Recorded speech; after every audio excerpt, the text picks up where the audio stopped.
A verdade é que não havia mais ninguém em volta.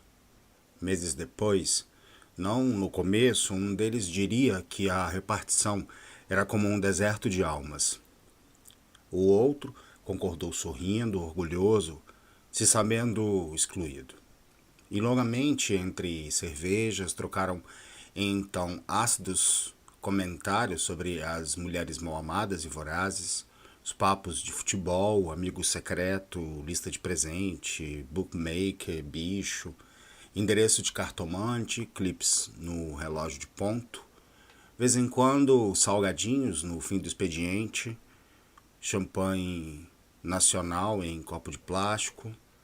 Num deserto de almas também desertas, uma alma especial reconhece de imediato a outra. Por isso, talvez, quem sabe, mas nenhum se perguntou. Não chegaram a usar palavras como especial, diferente ou qualquer coisa assim. Apesar de, sem efusões, terem se reconhecido no primeiro segundo do primeiro turno, acontece, porém, que não tinham preparo algum para dar nomes às emoções, nem mesmo para tentar entendê-las. Não que fossem muito jovens, incultos demais ou mesmo um pouco burros. Raul tinha um ano mais que 30, Saul um menos. Mas as diferenças entre eles não se limitavam a esse tempo, a essas letras. Raul vinha de um casamento fracassado, 3 anos e nenhum filho. Saul, de um noivado tão interminável que terminara um dia e um curso frustrado de arquitetura. Talvez por isso desenhava, só rostos, com enormes olhos sem íris nem pupilas. Raul ouvia música e às vezes de porre pegava o violão e cantava, principalmente velhos boleros em espanhol. E cinema, os dois gostavam. Passaram no mesmo concurso para a mesma firma, mas não se encontraram durante os testes. Foram apresentados no primeiro dia de trabalho de cada um. Disseram prazer, Raul, prazer, Saul. Depois, como é mesmo o seu nome? Sorrindo, divertidos da coincidência. Mais discretos porque eram novos na firma e a gente, afinal, nunca sabe onde está pisando. Tentaram se afastar quase que imediatamente, deliberando se limitarem a um cotidiano oi, tudo bem, ou no máximo às sextas um cordial bom fim de semana então.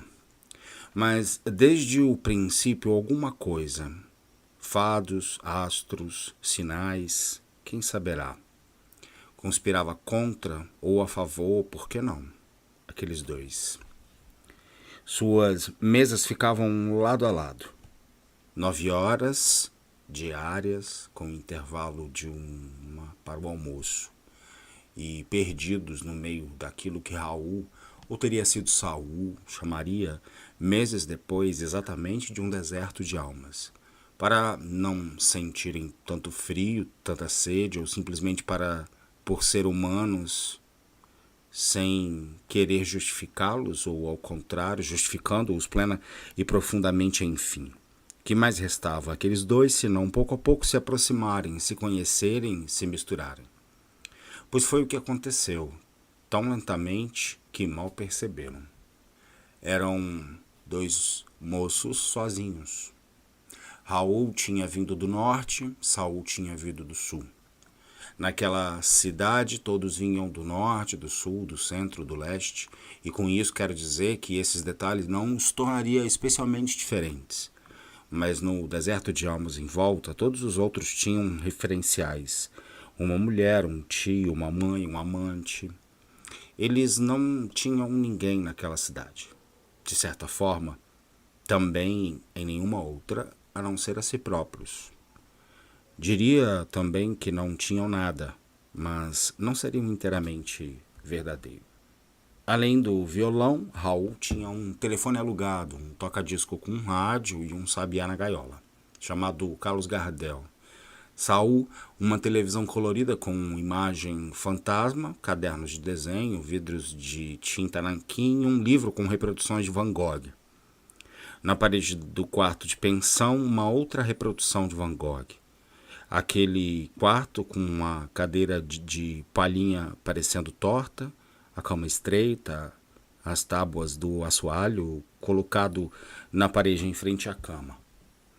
Deitado, Saul tinha às vezes a impressão de que o quadro era um espelho refletindo, quase fotograficamente, o próprio quarto. Ausente apenas ele mesmo. Quase sempre era nessas ocasiões que desenhava. Eram dois moços bonitos também, todos achavam. As mulheres da repartição, casadas, solteiras, ficaram nervosas quando eles surgiram, tão altos e altivos, comentou, olhos arregalados, uma das secretárias. Ao contrário dos outros homens, alguns até mais jovens, não tinham barriga ou aquela postura desalentada de quem carimba ou datilógrafa papéis 8 horas por dia.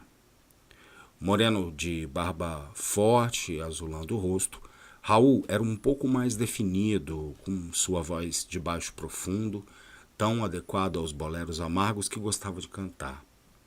Tinham a mesma altura, o mesmo porte, mas Saul parecia um pouco menor, mais frágil, talvez pelo cabelo claro, cheios de caracóis miúdos, olhos assustadiços, azul desmaiado. Eram bonitos juntos, diziam as moças. Um doce de olhar.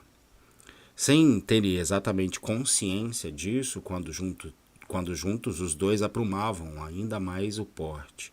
E, por assim dizer, quase cintilavam. O bonito de dentro de um estimulando o bonito do fora de outro, e vice-versa. Como se houvesse entre aqueles dois uma estranha e secreta harmonia. Cruzavam-se silenciosos mais cordiais, juntos à garrafa térmica do cafezinho, comentando o tempo ou a chatice do trabalho, depois voltavam às suas mesas. Muitos de vez em quando um pedia um cigarro ao outro e quase sempre trocavam frases, como tanta vontade de parar. Mas nunca tentei, ou já tentei tanto, agora desisti. Durou tempo aquilo. E teria durado muito mais, porque serem assim fechados, quase remotos, era um jeito que traziam de longe, do norte, do sul. Até um dia em que Saul chegou atrasado, e respondendo a um vago que houve, contou que tinha ficado até tarde assistindo a um velho filme na televisão. Por educação, ou cumprido um ritual, ou apenas para que o outro não se sentisse mal chegando quase às 11, apressado, barba por fazer, Raul deteve os dedos sobre o teclado da máquina e perguntou, que filme? Infâmia, Saul contou. Audrey Hepburn, Shirley MacLaine, um filme muito antigo, ninguém conhece. Raul olhou para ele devagar e mais atento, como ninguém conhece. Eu conheço e gosto muito. Abalado, convidou Saul para um café e, no que restava daquela manhã muito fria de junho, o prédio feio, mas que nunca parecendo uma prisão ou uma clínica psiquiátrica, falaram sem parar sobre o filme. Outros filmes viriam nos dias seguintes, e tão naturalmente como se de alguma forma fosse inevitável. Também vieram histórias pessoais, passados, alguns sonhos, pequenas esperanças e, sobretudo, queixas. Daquela firma, daquela vida, daquele nó. Confessaram uma tarde cinza de sexta apertado no fundo do peito. Durante aquele fim de semana, obscuramente desejaram pela primeira vez, um em sua kitnet, outro na pensão, que o sábado e o domingo caminhassem depressa para dobrar a curva da meia-noite e novamente desaguar na manhã de segunda-feira, quando, outra vez, se encontrariam para um café. Assim foi, e contaram que tinham bebido além da conta, outro que dormira quase o tempo todo. De muitas coisas falaram aqueles dois nessa manhã, menos da falta que sequer sabiam claramente ter sentido. Atentas, as moças em volta providenciaram esticadas aos bares depois do expediente, gafieiras, discotecas, festinhas na casa de uma, na casa de outra. A princípio esquivos, acabaram cedendo, mas quase sempre enfiavam-se pelos cantos e sacadas para contar suas histórias intermináveis. Uma noite, Raul pegou o violão e cantou Tu me acostumbraste. Nessa mesma festa, Saul bebeu demais e vomitou no banheiro. No caminho até o táxi separados, Raul falou pela primeira vez no casamento desfeito. Passo incerto, Saul contou do noivado antigo. E concordaram bêbados que estavam ambos cansados de todas as mulheres do mundo, suas tramas complicadas, suas exigências mesquinhas. Que gostavam de estar assim, agora, sós, donos de suas próprias vidas. Embora isso não disseram, não soubessem o que fazer com elas. Dia seguinte, de ressaca. Saul não foi trabalhar, nem telefonou. Inquieto, Raul vagou o dia inteiro pelo corredor, subitamente deserto, gelados, cantando baixinho Tu me acostumbraste, entre inúmeros cafés e meio maço de cigarro a mais que o habitual. Os fins de semana tornaram-se tão longos que um dia, no meio de um papo qualquer, Raul deu a Saul o número de seu telefone. Alguma coisa que você precisasse ficar doente, a gente nunca sabe. Domingo, depois do almoço, Saul telefonou só para saber o que o outro estava fazendo e o visitou. E jantaram juntos a comidinha mineira que a empregada tinha deixado pronta no sábado. Foi dessa vez que, ácidos e unidos, falaram num tal deserto, nas tais almas. Há quase 6 meses se conheciam. Saul se deu bem com Carlos Gardel, que ensaiou um canto tímido ao cair da noite. Mas quem cantou foi Raul, perfídia, labarca, e a pedido de Saul, outras vezes, 2 vezes, tu me acostumbraste. Saul gostava principalmente daquele pedacinho assim sutil. Llegaste a mí con uma tentación, levando de inquietud mi coração. Jogaram algumas partidas de buraco e por volta das 9, Saul se foi. Na segunda, não trocaram uma palavra sobre o dia anterior, mas falaram mais que nunca e muitas vezes foram ao café. As moças em volta espiavam, às vezes cochichando sem que eles percebessem. Nessa semana, pela primeira vez almoçaram juntos na pensão de Saul, que quis subir ao quarto para mostrar os desenhos, visitas proibidas à noite, mas faltavam 5 para as 2 e o relógio do ponto era implacável. Saíam e voltavam juntos, desde então geralmente muito alegres. Pouco tempo depois, com pretexto de assistir a vagas estrelas da Ursa na televisão de Saul, Raul entrou escondido na pensão. Uma garrafa de conhaque no bolso interno do paletó. Sentados no chão, costas apoiadas na cama estreita, quase não prestaram atenção no filme. Não paravam de falar. Cantarolando Yo te no vivo, Raul viu os desenhos, olhando longamente a reprodução de Van Gogh, e depois perguntou como Saul conseguia viver naquele quartinho tão pequeno. Parecia sinceramente preocupado. Não é triste? Perguntou. Saul sorriu forte. A gente se acostuma. Aos domingos, agora, Saul sempre telefonava. E vinha. Almoçavam ou jantavam. Bebiam, fumavam, falavam o tempo todo. Enquanto Raul cantava, vez em quando El dia de que me queiras, vez em quando Noite de Ronda, Saul fazia carinhos lentos na cabecinha de Carlos Gardel, pousado no seu dedo indicador. Às vezes olhavam-se e sempre sorriam. Uma noite, porque chovia, Saul acabou dormindo no sofá. Dia seguinte, chegaram juntos à repartição, cabelos molhados do chuveiro. As moças não falaram com eles. Os funcionários barrigudos e desalentados trocaram alguns olhares que os dois não saberiam compreender se percebesse. Mas nada perceberam, nem os olhares, nem 2 ou 3 piadas. Quando faltavam 10 minutos para 6, saíram juntos, altos e altivos, para assistir ao último filme de Jane Fonda. Quando começava a primavera, Saul fez aniversário. Porque achava seu amigo muito solitário e, por outra razão assim, Raul deu a ele a gaiola com Carlos Gardel. No começo do verão, foi a vez de Raul fazer aniversário. E porque estava sem dinheiro, porque seu amigo não tinha nada nas paredes da kitnet, Saul deu a ele a reprodução de Van Gogh. Mas entre esses dois aniversários aconteceu alguma coisa. No norte, quando começava dezembro, a mãe de Raul morreu e ele precisou passar uma semana fora. Desorientado, Saul vagava pelos corredores da firma esperando um telefonema que não vinha, tentando em vão se concentrar nos despachos, processos, protocolos. À noite, no quarto, ligava a televisão, gastando tempo em novelas vadias ou desenhando olhos cada vez mais enormes, enquanto acariciava Carlos Gardel. Bebeu bastante nessa semana e teve um sonho. Caminhava entre as pessoas da repartição, todas de preto, acusadoras, à exceção de Raul, todo de branco, abrindo os braços para ele. Abraçados fortemente e tão próximos que um podia sentir o cheiro do outro. Acordou pensando, mas ele é que devia estar de luto.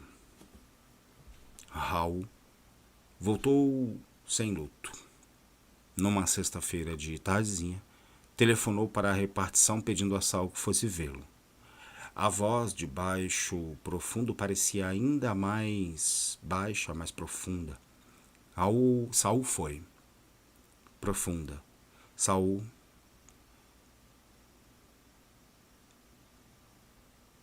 Raul voltou sem luto. Numa sexta de tardezinha, telefonou para a repartição pedindo a Saul que fosse vê-lo. A voz de baixo profundo parecia ainda mais baixa, mais profunda. Saul foi. Raul tinha deixado a barba crescer. Estranhamente, ao invés de parecer mais velho ou mais duro, tinha um rosto quase de menino. Beberam muito nessa noite. Raul falou longamente da mãe e eu podia ter sido mais legal com ela, disse, e não cantou. Quando Saul estava indo embora, começou a chorar. Sem saber ao certo o que fazia, Saul estendeu a mão e, quando percebeu, seus dedos tinham tocado a barba crescida de Raul. Sem tempo para compreenderem, se abraçaram fortemente. E tão próximos que um podia sentir o cheiro do outro. O de Raul, flor murcha, gaveta fechada. O de Saul, colônia de barba, talco. Durou muito tempo. A mão de Saul tocava a barba de Raul, que passava os dedos pelos caracóis miúdos do cabelo do outro. Não diziam nada. No silêncio era possível ouvir uma torneira pingando longe. Tempo depois... Tanto tempo durou que, quando Saul levantou a mão ao cinzeiro, o cigarro era apenas uma longa cinza que ele esmagou sem compreender. Se afastaram, então. Raul disse qualquer coisa como eu não tenho mais ninguém no mundo, e Saul outra coisa qualquer como você tem a mim agora e para sempre. Usavam palavras grandes, ninguém, mundo, sempre, e apertavam-se as duas mãos ao mesmo tempo, se olhando nos olhos, injetados de fumo e álcool.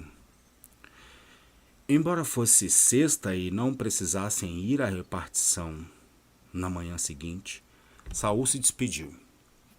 Caminhou durante horas pelas ruas desertas, cheias apenas de gatos e putas.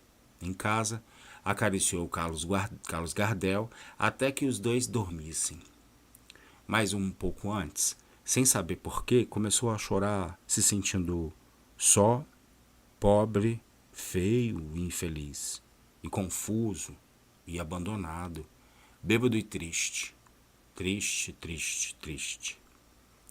Pensou em ligar para Raul, mas não tinha fichas e era muito tarde. Depois chegou o Natal, o Ano Novo, que passaram juntos, recusando convites dos colegas da repartição. Raul deu a Saul uma reprodução do nascimento de Vênus, que ele colocou na parede, exatamente onde estivera o quadro do Van Gogh. Saul deu a Raul um disco chamado Os Grandes Sucessos de Dalva de Oliveira. O que mais ouviram foi Nossas Vidas, prestando atenção no pedacinho que dizia até nossos beijos parecem beijos de quem nunca amou. Foi na noite de 31, aberta a champanhe na kitnet de Raul, que Saul ergueu a taça e brindou a nossa amizade, que nunca vai terminar. Beberam até quase cair. Na hora de deitar, trocando a roupa no banheiro, muito bêbado, Saul falou que ia dormir nu.